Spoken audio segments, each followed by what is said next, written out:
Hi, and welcome to another Charter Cities Institute Research Q&A video. My name is Carl Petterson, and I'm an attorney and legal researcher here at the Charter Cities Institute. And joining me today is Dr. Maria Adele Carrai. Dr. Carrai is an assistant professor of global studies at NYU Shanghai.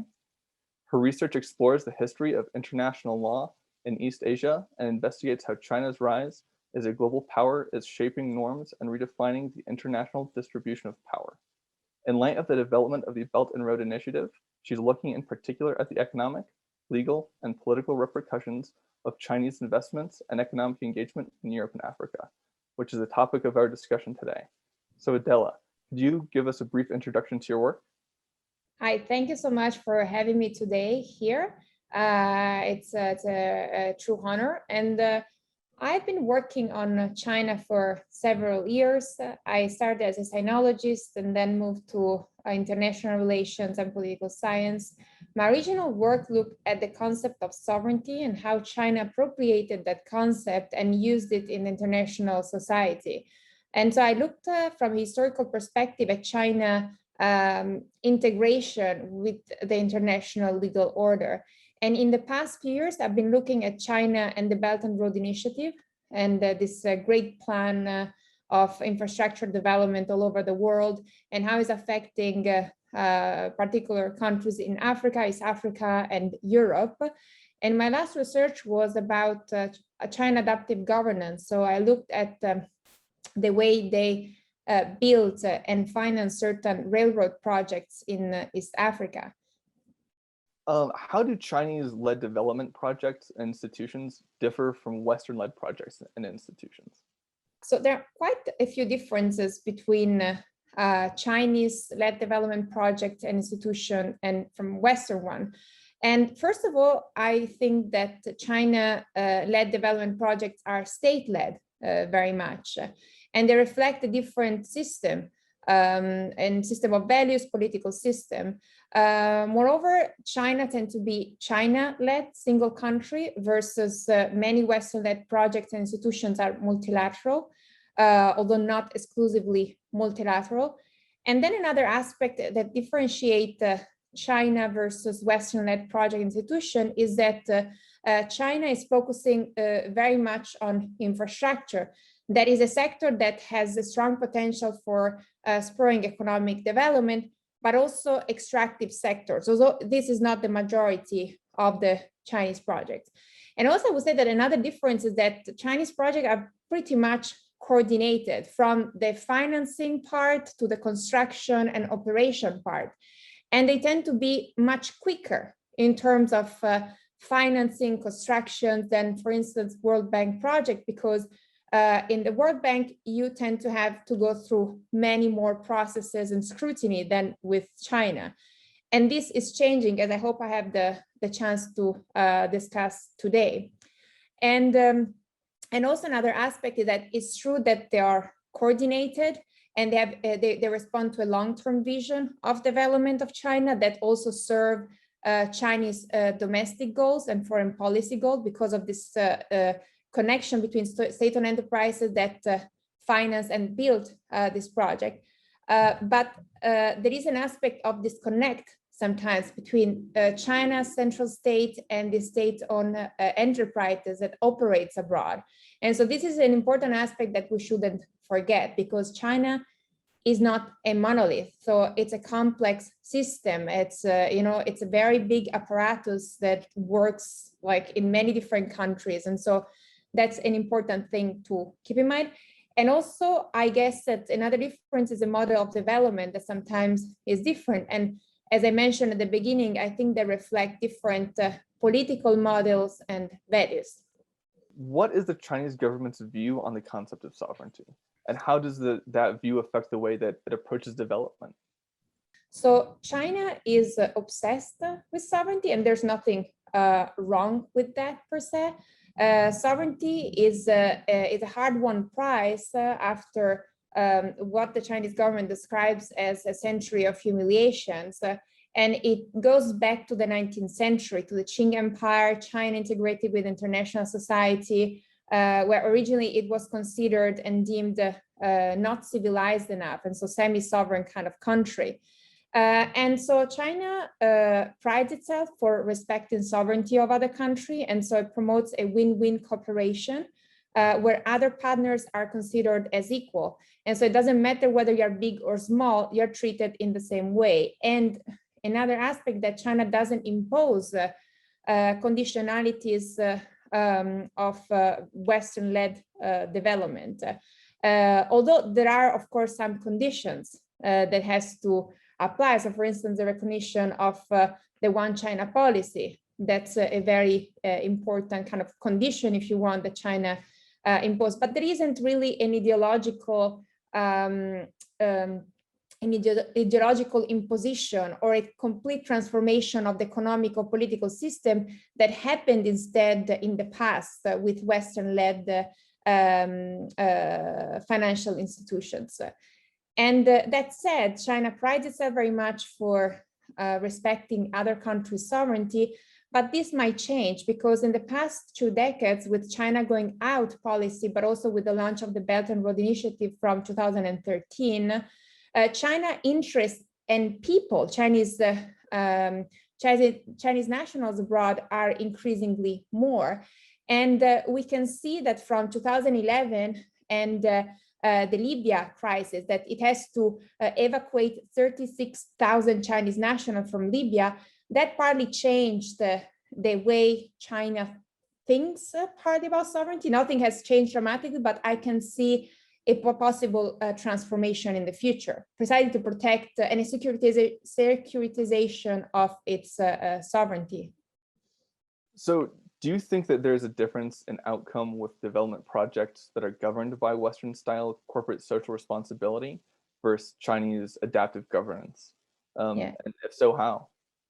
There are partly differences also because Western companies have been involved in development projects for much longer. So they set the standards that became global standards to which China is now adapting, and it's using. And so, but if we compare China versus other Western firms, for instance, in terms of environmental impact, there isn't that huge of a difference in terms of impact on the ground.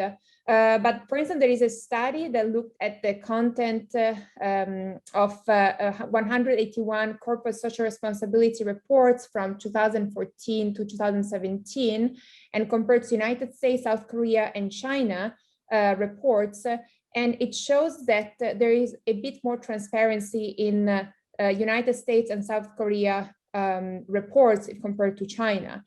But in terms of performance, sometimes there isn't that huge of a difference. But that is not really, I haven't done research that compares the two. But again, I think in terms of impact, because of like this adaptive governance, China is still in a learning phase. It's improving. There's been issues, but I think that moving forward, given also the emphasis on regulations and guidelines that the China central government has issued in the past years, this will probably change and China will become increasingly similar to global kind of firms operating abroad in terms of corporate social responsibility. Does Africa benefit from Chinese-led development projects and institutions? Yes, it has benefited, not only because China has invested in infrastructures where nobody else would have invested. And this can be debatable because sometimes the results are not as good as what China or the host country hope for. But we can see, for instance, an overall increase in trade, foreign direct investment, and aid in Africa that was a result of Chinese investment. And also there are studies of the World Bank that estimate that China's overseas investment could lead by 2030 to an increase of real income of up to almost 3% in recipient economies. And this is much more if compared to the Trans-Pacific Partnership. For instance, if it was implemented, according to an estimate study of 2016. And so there are different studies, like there is one that is going to be published soon by the American Economic Journal that shows that each Chinese finance project has produced 1.49 percentage point increase in economic growth. So there are studies that prove that China investment in Africa and other countries have produced a positive impact and economic growth of these countries. So do you think ultimately that it's good that developing countries have an increasing number of options, not just in development partners, but also in the project governance models used by those partners? I think it's a very positive thing that now developing countries have different options. They do not have to rely only on one country. And that said, I think also in terms of governance, it's true that China is adapting and the results are mixed in terms of results, but it's really also, it's adapting not only to host countries, regulations and situation, but also to global standards. And so I think there will be a convergence, if you want, in terms of a good governance standard that China and Western enterprises promote abroad. But definitely, I think it's extremely positive that China is out there and is giving options to countries that would not have any options before. So do you think that the differences between Western style corporate social responsibility and Chinese style adaptive governance can be reflected in the way countries later approach follow-on development projects? So this I'm not really sure. So you meant this one, countries like China and the Western countries, or like host countries? I think my question is, do you think that ultimately host countries that receive these development projects, do you think that later their approach to follow-on development projects, whoever that's from, do you think that their governance model later on will reflect the initial governance models that they used, whether they be from adaptive governance styles or Western CSR styles?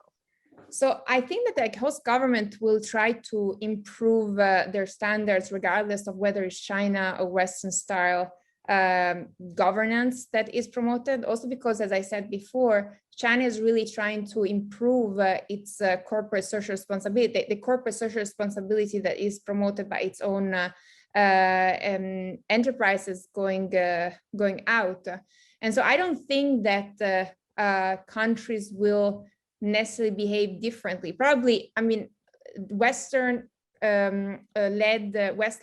financial institutions probably they have stricter rules and procedures to follow. So also in the follow-up of a project, but again, I think China is moving toward that direction slowly, and I see more convergence than divergence. So ultimately, how do you think that development projects fit into China's overall foreign policy?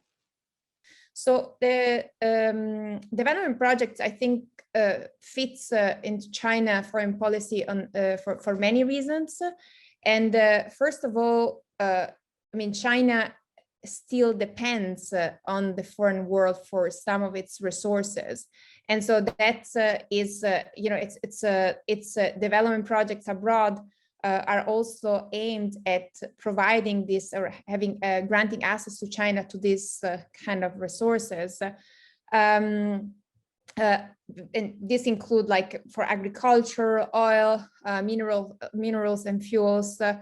But of course, these development projects also reflect the greater plan of China of rejuvenation of the nation. And so becoming a leader, becoming a global power that can stand vis-a-vis United States. And so it's trying to cultivate new friends, new partners all over the world. And I think so far it has been quite successful. And if you look, for instance, in the United Nations, like African countries pretty much votes in favor, very often in favor of China for instance, South China Sea or some other critical issues or human rights. And so China has been successful, if you want, in leveraging its economic statecraft to gain kind of political advantages in international society.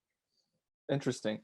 What do you think are the greatest concerns for developing countries trying to navigate the choice between Western or Chinese-led development? I think one of the greatest concerns for developing countries is try not to fall into the Cold War rhetoric that some policy making are promoting, and so you choose between either United States or the West and China.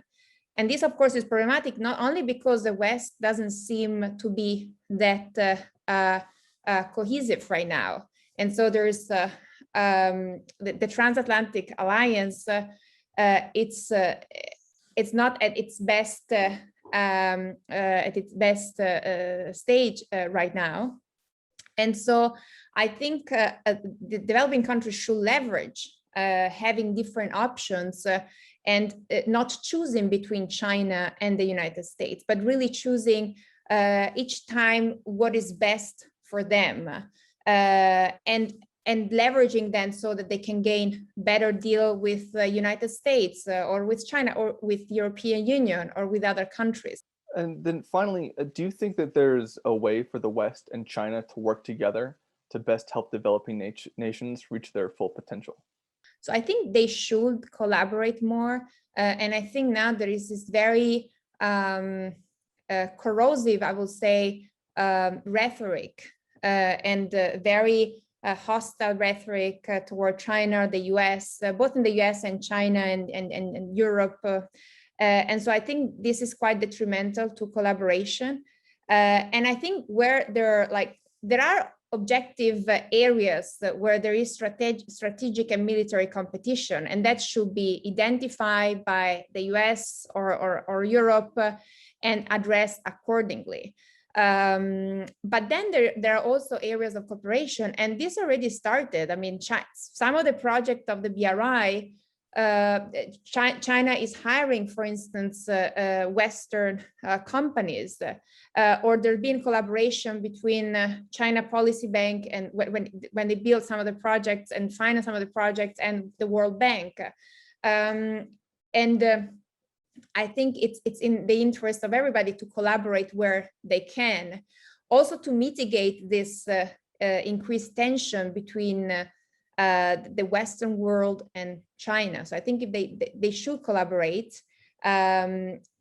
Also for global challenges that we have, from climate, even the pandemic right now, I think really shows that countries needs to come together and collaborate to solve global issues like pandemic, health, environment, nuclear, and so forth.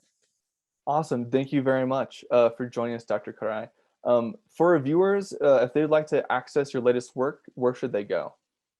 So there is my webpage at NYU Shanghai, but I also have my own website that is mariadelecarrai.com. And there I try to update it as much as I can. Now it's not very much up to date, but there I think I try to put my publications and so forth. Yeah. Awesome. Thank you very much for joining us. Sure.